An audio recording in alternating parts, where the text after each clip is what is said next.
Hey, me out to the ball game.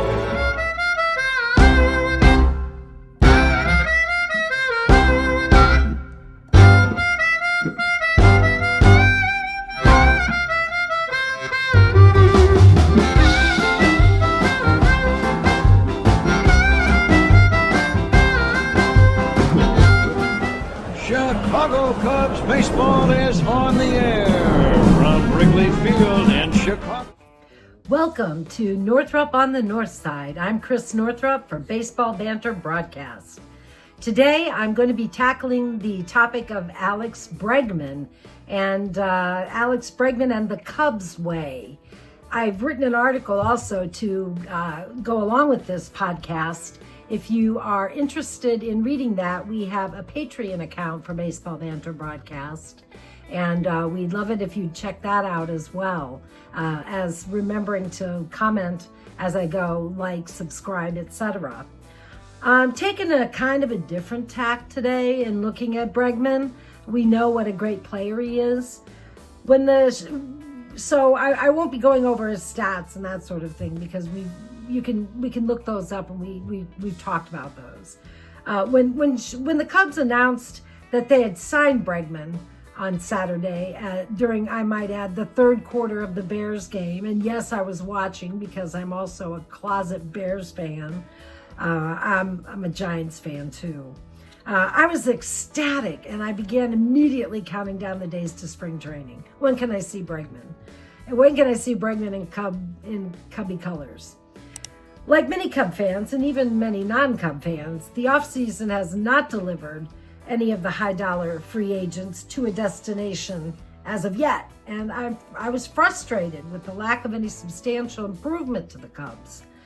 They had beefed up the bullpen. They had gotten some good arms in the bullpen, and we were waiting, though, for that big signing that we thought the Cubs should make in this window that they have of winning and landing in the postseason, which we know will continue.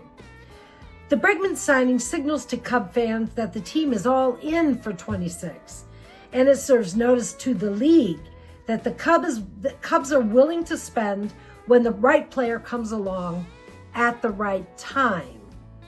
When I sat down to write about Bregman, however, today, I was reminded, and how could we forget? We don't forget that he was at the center of the scandal that rocked Major League Baseball after the 2017 World Series, which the Astros won, but which was stained by the sign-stealing allegations, which were later proven to be valid.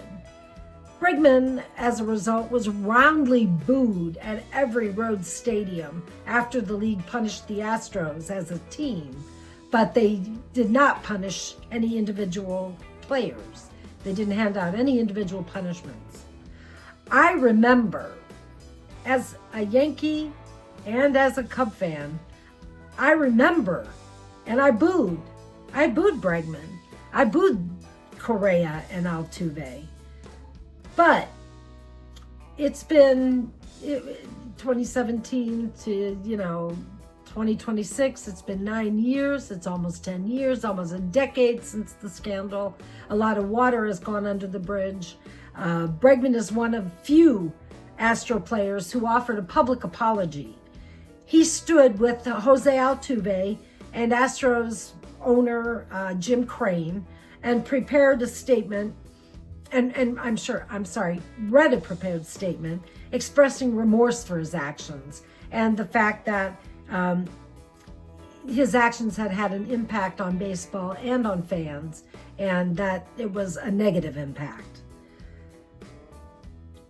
Chandler Rome of The Athletic wrote that Bregman was the closest thing Houston had to a spokesman. And so we can assume from this, and I think that fans did assume from this, that the Astros players were genuinely remorseful for their actions, that Altuve and hopefully Altuve and Bregman were speaking on behalf of more than just themselves when they made this statement. The Cubs haven't weathered a scandal the size of the Astros cheating scandal, but they have had their share of trouble, particularly during the steroid era, when Sammy Sosa became the focus of long-standing speculation about possible steroid use. He's never admitted it, not to mention his suspension for the corked bat. The Cubs, however, and unfortunately Sosa's, spectacular career in Chicago ended on a sour note in 2004, when he failed to make himself available during the final game of that season and reportedly left Wrigley Field before the game was even over. It would be 21 years before he would be forgiven and set foot in Wrigley again. Over the years, fans clamored for Sosa's return, but the club insisted Sosa had work to do. He had apologies to make. And until that, happened, they weren't willing to reconcile. They particularly wanted him to accept responsibility for the alleged steroid use. Sosa issued an apology, not an admission, in December of 2024, and was reconciled with the team. And he made a huge splash last year at CubsCon. And I don't know if he was at spring training, but if he was, he made a huge splash there too. I mean, Sosa's beloved. I loved him. He was my favorite Cub at the time, among a star-studded Cub. And Mark Grace and Ryan Sandberg. Anyway, over the years, the Cubs way has become distinctive, thanks in a large degree to Tom Verducci. He wrote a book called The Cubs Way, The Zen of Building the Best Team in Baseball and Breaking the Curse. Verducci details the emphasis the Cubs place on personal character and conduct when drafting and acquiring players, while Theo Epstein while he was president of baseball operations for the Cubs. And I might add, that was from 2012 to 2020. And the current president of baseball operations, Judd Hoyer, was his general manager. So I believe under Hoyer's tenure, the Cubs have continued this to seek out players who have what they believe is qualities that represent the Cub way. Under Hoyer's tenure, the Cubs recently outbid the league for shortstop Dansby Swanson. 4 of the league's top shortstops were available after the 22 season. Swanson himself, Correa, Trey Turner, Xander Bogaerts. Matt Ostrowski of Northside Baseball wrote that the Cubs were impressed with Swanson's intangibles, his intelligence about the game, the questions he asked them, almost as if he were interviewing them, and his leadership in the clubhouse while in Atlanta.